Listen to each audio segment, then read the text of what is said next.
안녕하세요. 이번 시간에는 리보세라닌 단독요법으로 대장암에서 효능이 있는지 임상시험에 대한 논문을 같이 보도록 하겠습니다. 제목을 보면은 아파티닙의 이피커시를 보겠다라는 것이고 3차 치료제로 사용을 해봤습니다. 애드밴스드 대장암. 그리고 뒤에 프로그노스틱 어널리시스라고 적혀있는데 이게 무엇을 의미하는지는 뒤에서 보도록 하겠습니다. 3차 치료제로 사용하겠다는 것은 2차 치료제까지 써봤는데 사람들이 효능이 없어가지고 실패한 환자들을 대상으로 3차에서 아파티닙으로 한번 치료가 되는지를 보겠다는 거죠. 그러니까 1차, 2차에서는 실패했다는 겁니다. 당연히 아파티닙이 아니라 다른 것들을 써봤겠죠? 그런데 아파티닙을 쓰고 나서 만약에 효능이 있었다. 그러면은 앞에 1차에서 2차에서 실패했던 것을 아파티닙을 해냈다라고 볼 수가 있겠고요. 이어서 예후에 영향을 줄 수 있는 어떤 팩터들이 가능한 것들이 있는지 분석을 해봤다라고 합니다. 요게 퍼포스고요. 메서드에서 보면은 52명의 환자들이 등록이 되었는데 이 중에서 50명이 efficacy evaluation이 가능했습니다. 그러니까 효능 분석이 가능했다는 것이고, 요게 따라서 ORR, DCR 이런 것들이 나오게 되는데, ORR 같은 경우에는 8%, 50명 중에 4명이었고 DCR 같은 경우에는 50%였습니다. 50명 중에 25, 그러니까 절반 정도가 DCR이 나왔다는 건데요. 그 다음에 미디언 서바이벌은 7.6, MPFS는 4.0, 그리고 원이어 오버롤 서바이벌은 26%가 나와 있습니다. 그 다음에 여기서 이제 흥미로운 내용은 치료가 일어난 다음에 설문조사를 해봤습니다. Quality of Life, 그러니까 삶의 질이 높아졌느냐 낮아졌느냐 그런 것들에 대한 설문조사를 했는데 이 치료를 받은 환자들은 인크리스 스코어가 높아졌다라고 합니다. 그러니까 삶의 질 설문조사에서 삶의 질이 높아졌다라고 답한 환자들이 있는 거죠. 그리고 반면에 증상에 대한 것들은 이제 감소했다, 이렇게 설문조사가 나온 것을 볼 수가 있겠습니다. 그리고 메스꺼움, 구토, 고통 이런 것들에 대한 감소도 통계적으로 유의미하게 달랐다고 합니다. 그러니까 통증 감소 효과도 굉장히 있고 삶의 질도 높아졌다고 사람들이 평가를 하니까 환자들의 입장에서도 내가 치료가 되고 있는 느낌이 굉장히 중요하잖아요. 좋은 약을 먹어보면은 먹자마자 바로 느낌이 옵니다. 내 몸이 치료가 되고 있다는 느낌이 오거든요. 물론 실제로 종양은 그대로 있을 수도 있겠지만은 내 몸이 나아지고 있다는 것을 나 스스로가 느낄 수가 있겠습니다. 그래서 이런 말들이 많죠. 내 몸은 내가 잘 알아. 1차 실패, 2차 실패, 3차 치료제로 아파티닙을 쓴 환자들을 대상으로 삶의 질 설문조사를 하니까 이렇게 스코어가 높아졌다는 것을 확인할 수 있겠고, 줄여서 QLQ라고 하는데 어떤 설문조사들이 있느냐, 요거는 이제 다른 설문조사를 가져왔는데 여기 또 QLQ라고 적혀있죠. Quality of Life Questionnaire.입니다. 그러니까 여기 어떤 말들이 있느냐, 문제가 있느냐, 페인이 있느냐, 아니면 스웰링 하느냐, 부작용에 대해서 걱정을 하느냐, 여러 가지들, 이런 것들은 이제 심리적인 영향이겠네요. 아파티닙을 먹었는데 내가 만약 부작용이 있지 않을까 그런 것들 걱정되는 것도 삶의 질을 떨어뜨리죠. 우리가 걱정이 많으면 삶의 질이 떨어집니다. 물론 이 퀘스처네어는 아파티닙에서 사용된 퀘스처네어는 아닌데 대략적으로 이런 것들이 설문조사 있지 않을까 생각을 해볼 수 있는데, 우리가 걱정하는 것도 삶의 질을 떨어뜨린다고 봤을 때 아파티닙은 이전에 많은 임상 논문에서 부작용이 낮다라고 평가가 되었잖아요. 만약에 내가 환자인데 복용할 약이 굉장히 부작용이 강할 수도 있습니다. 그런 것들은 아마 이제 주지를 주겠죠? 그러면 환자 입장에서는 내가 먹고서 치료가 될 수도 있겠지만은 굉장한 부작용으로 고통을 겪을 걸 생각하면은 벌써부터 심리적으로 부담이 될 수가 있겠습니다. 그런 것들이 내 삶의 질에 영향을 줄 수가 있겠고, 보통 우리가 이제 항암 치료하러 간다면은 굉장히 마음을 굳게 먹고 가야 되잖아요. 왜냐면은 그 치료 자체가 너무 고통스러우니까. 항암 치료하다가 사람 잡는다, 이런 얘기들이 있잖아요. 굉장히 고통스러운 치료인데 아파티닙 같은 경우에는 부작용이 작으니까 굉장히 가볍게 시도를 해볼 수 있는 그러한 장점이 있겠습니다. 이것은 우리가 앞에서는 살펴보지 않았던 심리적인 영향이죠. 환자 입장에서 생각해볼 때 정신적인 것도 생각보다 중요했던 겁니다. 우리가 OS나 PFS나 그것은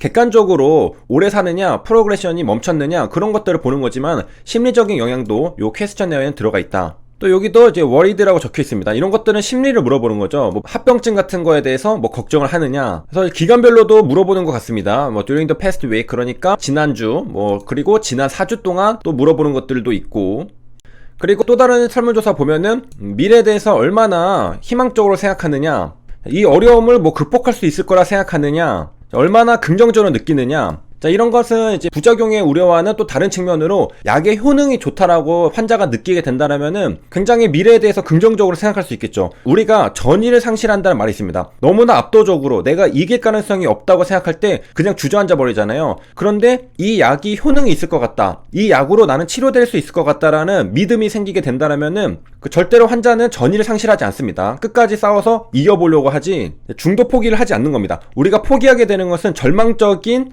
상황에서 포기하게 되거든요. 환자가 포기하지 않고 희망적인 미래를 그려볼 수 있는 것은 약의 효능에 대한 믿음을 환자가 가지게 되는 것이고, 그 믿음의 근거는 약의 효능이 그동안 있어 왔다라는 여러 가지 근거들, 데이터들이 바로 그 믿음을 채워주게 되는 것입니다. 자, 이런 것들은 전부 다 심리적인 영향이죠. 객관적으로 치료가 되는 것과는 다르게 환자가 느끼는 삶의 질, 그러한 심리적인 영향입니다. 그리고 우리가 플라시보 효과라고 하잖아요. 실제로 환자가 믿으면 그렇게 되는 경우도 종종 관찰할 수가 있겠습니다. 물론 심리로 치료가 된다는 것은 비과학적이지만은 적어도 환자 입장에서 내가 치료가 될 것 같다라고 믿는다면은 조금이라도 더 잘 먹고 잘 자고 잘 쉬고 그런 노력들을 하겠죠. 하지만은 내가 앞으로 미래가 없다는 사람은 인생을 막 살게 될 가능성이 높습니다. 뭐 밥을 먹어서 뭐 하나, 내가 어차피 곧 죽을 텐데 내가 열심히 치료를 받아서 뭐 하나, 이런 생각을 하겠습니다. 모든 것은 의지에서부터 시작되기 때문에 환자가 치료를 잘 받아가는 과정에서도 내가 치료될 것 같다라는 믿음, 그런 것들이 또 굉장히 중요하다고 볼 수 있겠습니다.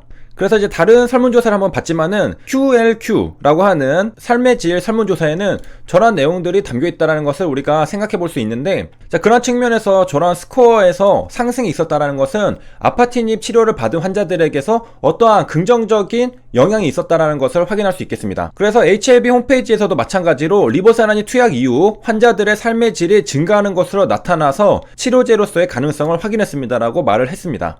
그리고 우리가 생각해보건대 환자들이 약을 투여한 다음에 삶의 질이 높아졌다라고 평가하는 것은 약을 먹은 다음에 무언가 기존과는 다른 차이점을 발견했기 때문에 삶의 질이 늘었다라고 설문조사했을 가능성이 높습니다.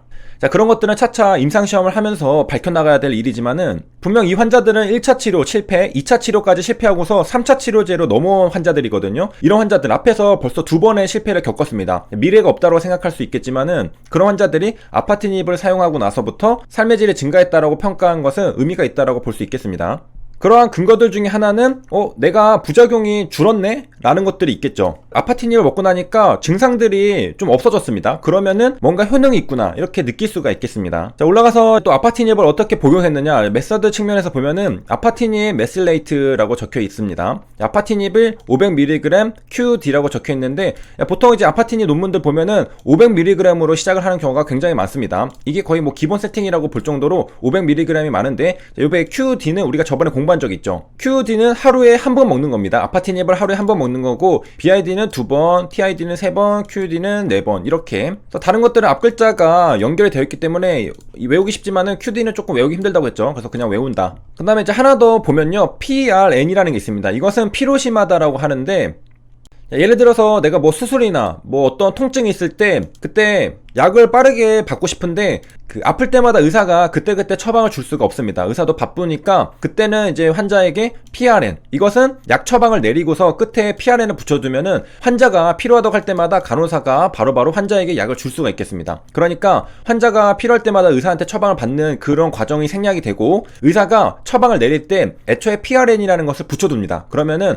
필요할 때마다 환자가 간호사에게 요청을 하면은 그때마다 약을 처방받을 수 있게 됩니다. 자, 이렇게 해서 이제 컨클루션으로 내려와서 보면요, 자, 3차 치료제로 아파티닙을 써봤죠. 대장암 치료제로 써봤는데 굉장히 퀄리티 오브 라이프에 상당한 증가가 있었다. 환자들이 삶의 질이 높아졌다라고 평가를 했습니다. 그리고 삶의 질은 퀘스처네어거든요. 환자가 직접 기록을 하는 겁니다. 우리가 PFS라던가 OS는 객관적으로 그 기준에 맞으면은 기록이 되잖아요. 어떠한 우리 가치 평가가 들어갈 수가 없습니다. 그런데 이 삶의 질 평가는 환자가 직접 자기가 느끼는 것을 쓰는 거기 때문에 환자의 입장에서 환자의 주관적인 어떤 생각들을 읽을 수가 있겠습니다.